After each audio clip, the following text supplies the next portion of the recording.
Hello everyone, beetroot అంటే నచ్చిన వాళ్ళు చాలామంది ఉంటారు కదా. ఇలా సింపుల్ అండ్ టేస్టీగా ఫ్రై చేసుకుంటే చాలా బాగుంటుంది. రైస్లోకైనా చపాతీలోకైనా బాగుంటుంది అనమాట. దానికోసం ఫస్ట్ ప్యాన్ తీసుకొని దీనికి కొంచెం ఆయిల్ ఎక్కువ ఉంటే బాగుంటుంది. మీరు ఎంత బీట్రూట్ తీసుకుంటే దానికి తగ్గట్టు ఆయిల్ తీసుకొని తర్వాత కొంచెం పోపులు వేసేసి అవి వేగిన తర్వాత ఒక చిన్న ఉల్లిపాయ కట్ చేసి పెట్టుకోండి.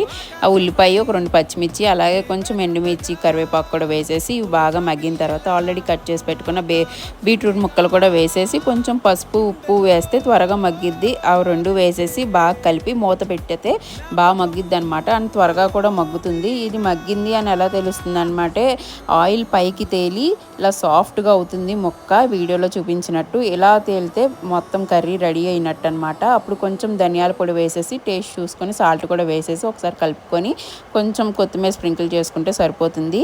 చాలా బాగుంటుంది. పిల్లలకు కూడా చాలా ఇష్టంగా తింటారు ఇలా పెడితే. మీరు కూడా ఒకసారి ట్రై చేసి కామెంట్ సెక్షన్లో చెప్పండి ఎలా ఉందనేది. మరిన్ని వీడియోస్ కోసం సబ్స్క్రైబ్